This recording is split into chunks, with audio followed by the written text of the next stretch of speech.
हम लोग देख रहे हैं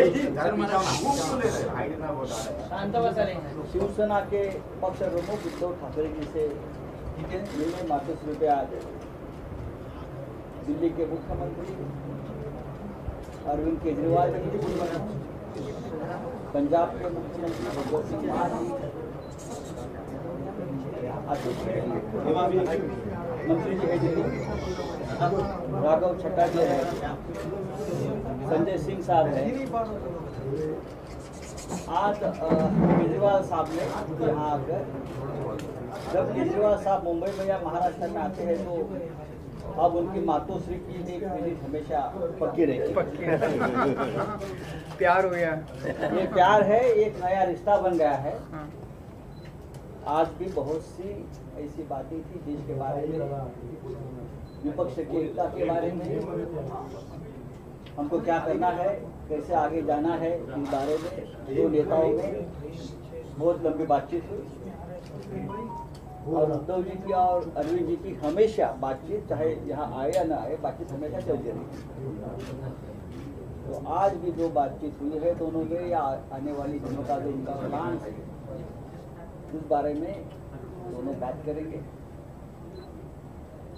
अरविंद जी जो एक विपक्ष की एकता का जो एक मूवमेंट चल रहा है, उसमें बहुत बड़ी भूमिका निभा रहे हैं। हम सब उनके साथ हैं। तो मैं चाहूंगा कि उद्धव जी और अरविंद जी आप शुरुआत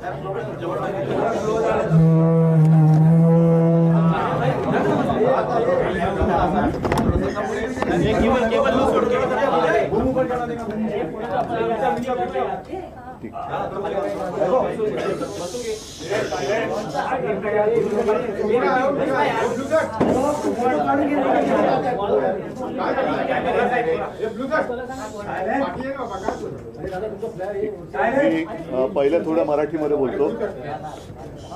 अरविंद जी, मान साहेब आणि आपचे सगळे प्रमुख नेता गेल्या काही दिवसात दुसऱ्या वेळेला मातोश्रीत आलेले आहेत आणि एक गोष्ट नक्की की नातं जपण्यासाठी शिवसेना आणि मातोश्री प्रसिद्ध आहे। काही लोक केवळ राजकारण करतात, पण आम्ही मात्र राजकारणाच्या पलीकडे जाऊन नातं जपत असतो। अरविंद जी, आप आए हो, मैं यही कह रहा था कि पिछले कुछ दिनों में आप लगातार दूसरी बार आए हो। हम तो रिश्ता मानने वाले और रिश्ते संभालने वाले लोग हैं। ठीक है, राजनीति अपनी और अपनी जगह पर है, स्वाभाविक है। आने वाला वर्ष निवडणूक का, इलेक्शन का या चुनाव का वर्ष है। इस बार अगर ट्रेन छूट गई तो हमारे देश से प्रजातंत्र गायब हो जाएगा, और प्रजातंत्र को कायम बचाने के लिए मैं सिर्फ विपक्ष, ये शब्द जो है वो थोड़ा सा गोलमाल शब्द है। विपक्ष मतलब किसका विपक्ष, किसका विरोधी? हम तो सारे देश प्रेमी हैं, और देश से जो प्रजातंत्र हटाना चाहते हैं वो प्रजातंत्र के लिए और देश के लिए, मैं मानता हूँ आज से उनको विपक्ष या विरोधी बोलना चाहिए। लोकतंत्र विरोधी, लोकतंत्र विरोधी लोगों का मुकाबला करने के लिए और देश को बचाने के लिए हम एक साथ आए हैं, संविधान को बचाने के लिए आए हैं। और जैसा अभी आपने देखा होगा, पिछले कुछ दिनों में सर्वोच्च न्यायालय ने 2 निकाल दिए हैं। एक तो शिवसेना के बारे में है और दूसरा दिल्ली के बारे में, दिल्ली के विषय में। प्रजातंत्र में सबसे ज़्यादा महत्व जो भी लोक प्रतिनिधि होते हैं उनका होना चाहिए। और आप मतलब अरविंद जी भी है, और आप पार्टी भी है, सरकार भी दिल्ली की है। उनके मैं साइड से नहीं कहता कि, लेकिन उनके बारे में जो सर्वोच्च न्यायालय ने एक फैसला दिया है वो एक प्रजातंत्र के लिए आवश्यक था, लेकिन उसके खिलाफ केंद्र सरकार ने काय म्हणतात त्याला, वटहुकूम, अध्यादेश लाया। तो ये कौन सा जनतंत्र है? ये तो लोगों ने चुने हुए प्रतिनिधि है, अपने लोग हैं, अपना प्रतिनिधि उन्होंने चुना है, तो उनको कुछ अधिकार होने चाहिए कि नहीं होने चाहिए? तो फिर शायद ऐसे भी दिन आ जाएंगे कि राज्य में, स्टेट में इलेक्शन ही नहीं हो जाएंगे, सिर्फ केंद्र में इलेक्शन हो जाएंगे, वो भी इलेक्शन 2024 तक होने की संभावना है। उसके बाद जनता जो फैसला करेगी वो जनता, इसलिए हम उनको नींद से जगाने के लिए एक साथ आए हैं। बाकी की जो बातें हैं मैं अरविंद जी आपको कहूँगा कि आप विस्तार से कहें, नहीं तो मैं ही सारी बातें कह दूंगा तो आपको कहने के लिए कुछ बचेगा। सबसे पहले मैं आप सब लोगों को शुक्रिया अदा करता हूं आज यहां आने के लिए। मैं उद्धव जी का, उनके पूरे परिवार का और उनकी पार्टी का अपनी तरफ से, अपनी पार्टी की तरफ से और हमारी पूरी टीम की तरफ से, हम जो लोग आए हैं सबकी तरफ से तहे दिल से शुक्रिया अदा करता हूं। इतना उन्होंने अब हमें अपने परिवार का हिस्सा बना लिया है। तो जैसा उन्होंने कहा, मैं भी उन्हें कहना चाहता हूं कि हम भी रिश्ता निभाने वालों में हैं। आपके साथ रिश्ता बनाया है तो पूरी ज़िंदगी आपके साथ रिश्ता निभाएंगे, दोस्ती का रिश्ता। Thank you so much for receiving us so warmly. जैसा आप सब लोग जानते हैं कि दिल्ली के लोगों ने बहुत लंबी लड़ाई लड़ी अपने अधिकारों के लिए। जैसे ही दिल्ली में हमारी सरकार बनी 2015 में, हमारी सरकार बनते ही मोदी सरकार ने हमारी सारी शक्तियां छीन ली एक छोटा सा नोटिफिकेशन पारित करके। फरवरी 2015 में सरकार बनी और मई के अंदर 3 महीने में नोटिफिकेशन जारी करके हमारी सारी शक्तियां छीन ली। 8 साल दिल्ली के लोगों ने लड़ाई लड़ी सुप्रीम कोर्ट के अंदर। 8 साल लड़ाई लड़ने के बाद सुप्रीम कोर्ट ने हमारे पक्ष में फैसला दिया। जिस दिन फैसला आया 8 साल की लड़ाई के बाद, उसके 8 दिन के अंदर केंद्र सरकार ने अध्यादेश जारी करके वो सारी शक्तियां वापस छीन ली। तो जनतंत्र के अंदर जनता की चलनी चाहिए कि गवर्नर की चलनी चाहिए, जनता की चलनी चाहिए कि केंद्र की चलनी चाहिए। जनतंत्र में तो चुनी हुई सरकार के पास पावर होनी चाहिए ताकि जनता के जो जनता मांगे वो काम कर सके, जनता के प्रति जवाब दे तो चुनी हुई सरकार होती है। लेकिन उन्होंने सारी शक्तियां छीन ली। इसका मतलब ये साफ साफ ये लोग ये बोल रहे हैं कि हम सुप्रीम कोर्ट को नहीं मानते।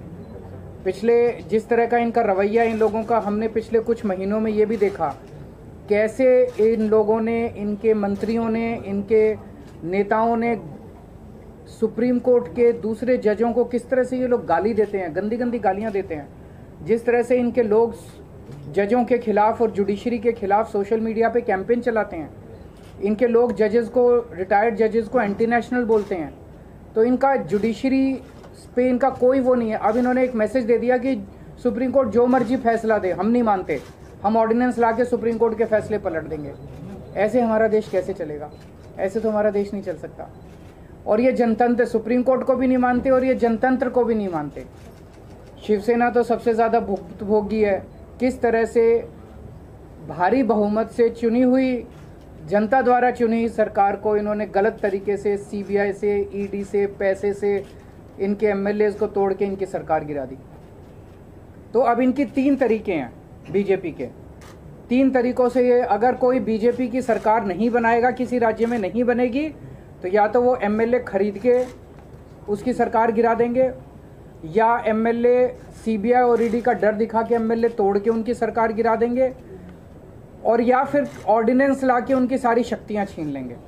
दिल्ली में यही हुआ। इन्होंने ऑपरेशन लोटस किया, 2-3 बार ऑपरेशन लोटस किया, हमारे एमएलए खरीदने की, तोड़ने की कोशिश की, हमारा एक भी एमएलए नहीं बिका। जब इन्होंने देखा कि इनकी सरकार टूट नहीं रही, इनकी सरकार गिर नहीं रही, तो अब ये ऑर्डिनेंस ला के इन लोगों ने हमारी सारी शक्तियाँ छीन ली। तो इन लोगों को बहुत ज़्यादा अहंकार हो गया है, और जब किसी आदमी को बहुत अहंकार हो जाता है तो बहुत स्वार्थी हो जाता है वो आदमी।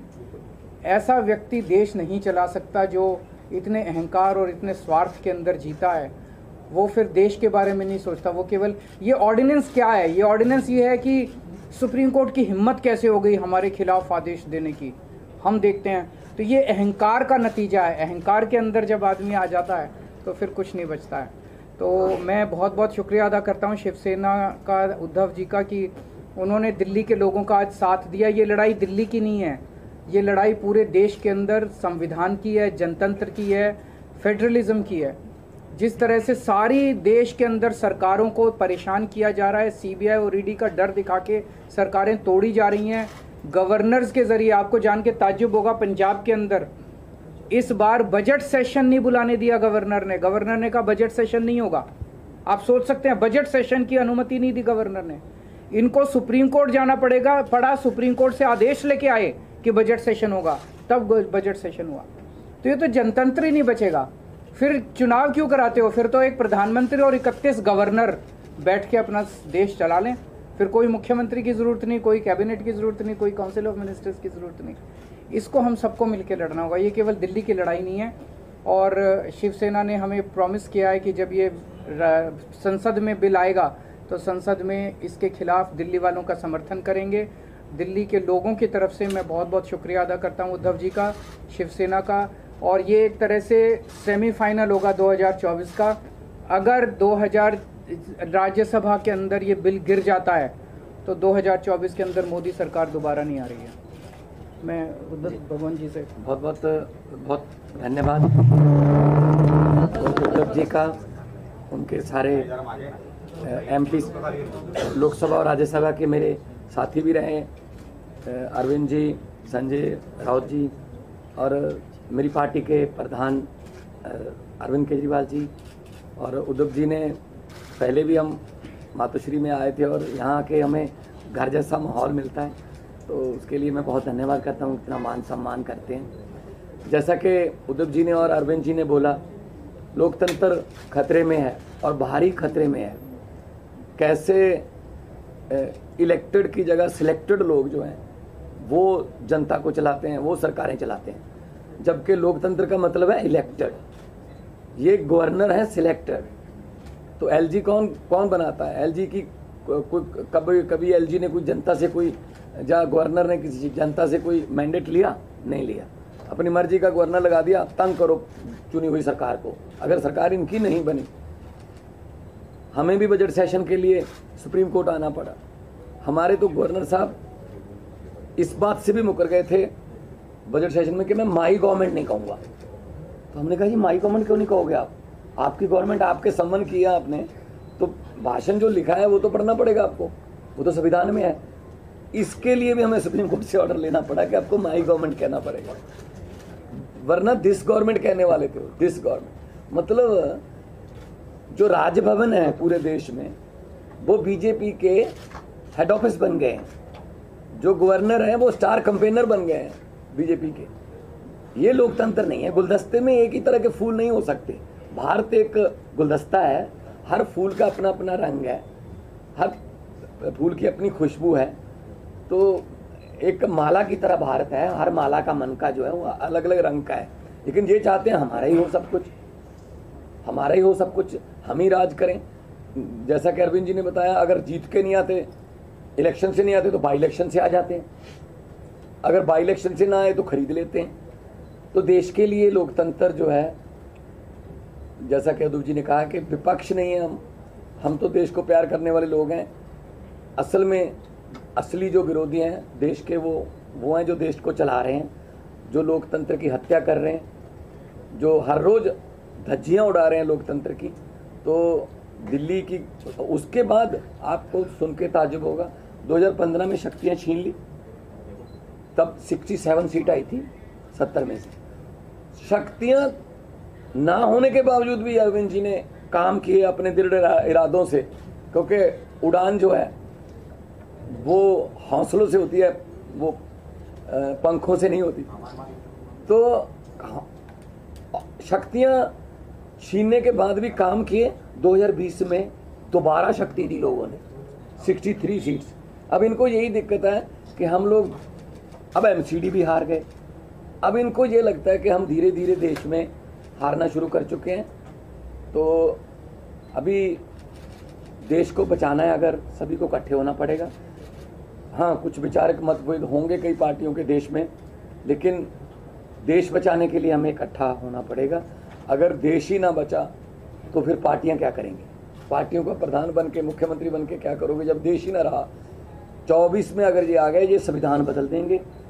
और ये जिस तरीके से चल रहे हैं प्रधानमंत्री जी, बिल्कुल आने वाले दिनों में नरेंद्र पुतिन बनने वाले हैं ये।